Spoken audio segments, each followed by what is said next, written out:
Hello, friends. I'm Vitaly Portnikov. Negotiations regarding Donald Trump's so-called peace plan are currently taking place under a shroud of strict secrecy.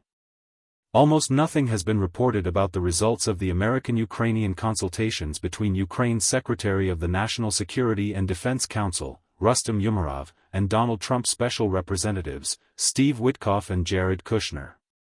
These consultations were also expected to include security advisors from European countries, as well as the Foreign Minister of Turkey and the Prime Minister of Qatar, which suggests a broader geographical scope for this round of talks. Now, the motorcade of Kirill Dmitriev, a special representative of the Russian president, has arrived in Miami.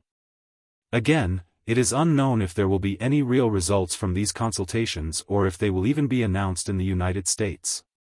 Ukrainian President Volodymyr Zelensky emphasized that the Americans are proposing a joint trilateral negotiation format, where representatives from the US, Russia, and Ukraine speak simultaneously. However, there is currently no information regarding the possibility of such a meeting. Even if it happens, it wouldn't be a sensation. Russian and Ukrainian delegations have met many times before without leading to concrete results that would end the war. Looking at the intentions of the Russian leadership, it is hard to see that Putin truly desires peace. His recent direct line broadcast, nearly half of which was dedicated to the war, demonstrated a fervent desire to continue hostilities.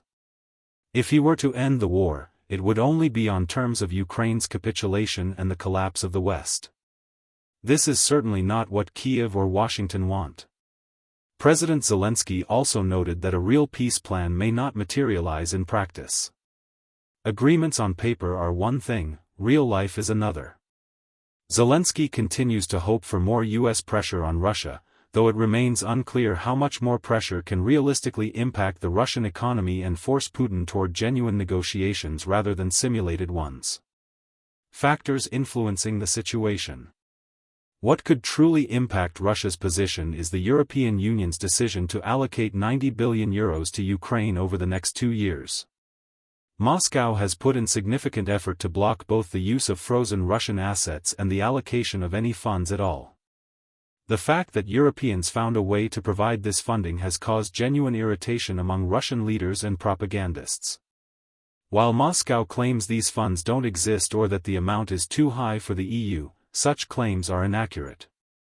One should not confuse the Russian economy with those of European nations.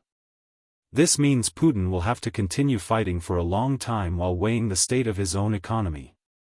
This, along with potential US pressure, could eventually influence Russia's negotiating position. If Donald Trump, who previously sanctioned Russian oil giants Lukoil and Rosneft, finds ways to enforce these sanctions, it could be significant. However, Russia has learned to bypass sanctions with the help of partners. While major companies in China and India are currently refraining from buying Russian oil, other companies in those countries continue to do so, albeit at significant discounts. The current state of the peace process. So, where is the peace process heading? Currently, nowhere. For Russia, it is not a peace process but a way to stall for time to continue the war of attrition against Ukraine.